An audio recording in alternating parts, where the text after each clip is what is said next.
I thought business was supposed to be super sexy and enjoyable, but that's not really the case always. My name is Anthony and I run a small business in my garage.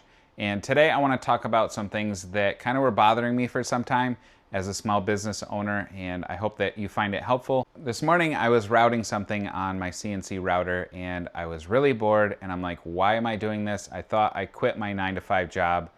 But then I looked down at the sheet that I was cutting and it was a $100 sheet from Home Depot of expanded PVC. And I looked at the packing slip and the cost for the customer was $650.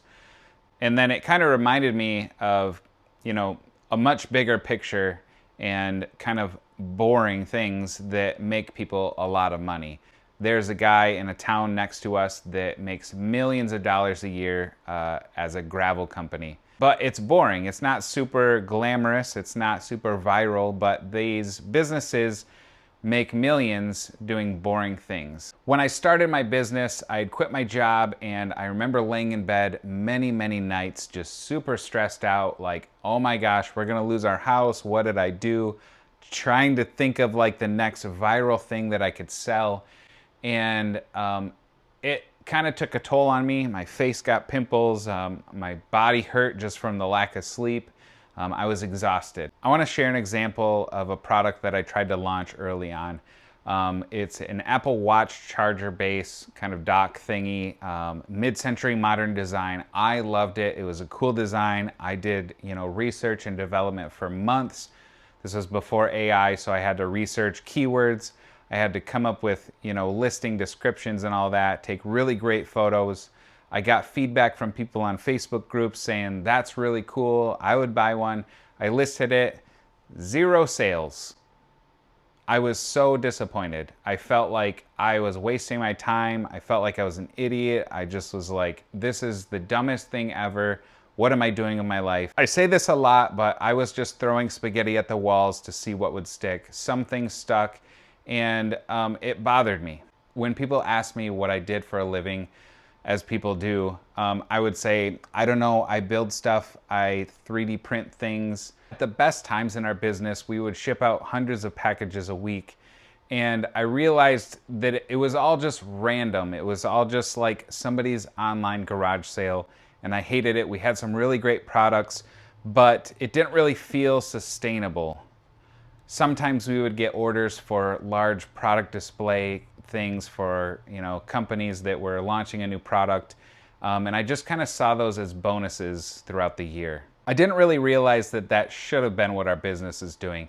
Alex Hormozy talks about this all the time. Many entrepreneurs don't make a lot of money starting out, and then they get bored, and then they try something new, and then they don't make money doing that, so they try something new, and it's just a vicious circle that they're chasing stuff, and I got caught into that for many years.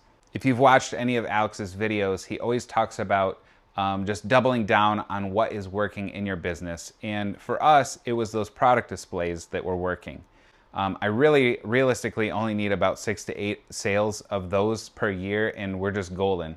Rather than shipping out 80 to 100 packages a week, stressing out and working myself into the ground, I could work for maybe 6 months out of the year and still make the same amount of money.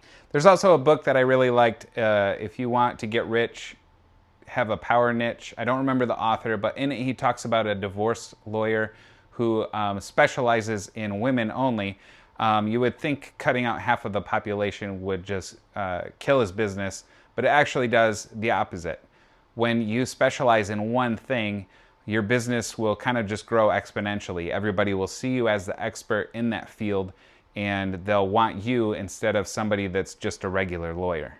For us, that looked like a lot of our 3D printed products just being removed from our shop. Some of the off-the-wall acrylic stuff that we would do that was honestly a good product, but really not in a niche anywhere, just being removed from our store entirely. And now we are focused on one thing and one thing only. So if I were to give you guys any advice, if you're in the same boat that I was in, I would tell you to stop chasing the unobtainable. Even if you get a viral sale, it's not going to be sustainable. It's not going to be worth anything in a couple months. I remember we sold some Christmas ornaments one year that were kind of dumb, but I was just doing it because it was like the next best thing. And obviously Christmas ends and people stop buying them, and then the next year they weren't around. Stop chasing viral moments. It's not gonna happen. I wanna give you guys permission to just relax. Business isn't that crazy. Find something that's boring, produce it, offer it as a service, whatever you have to do. It's gonna be the moneymaker.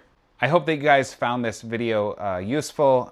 If you have any questions, you wanna chat about my business or anything, I'll put my contact information below. And thank you, I'll catch you on the next one.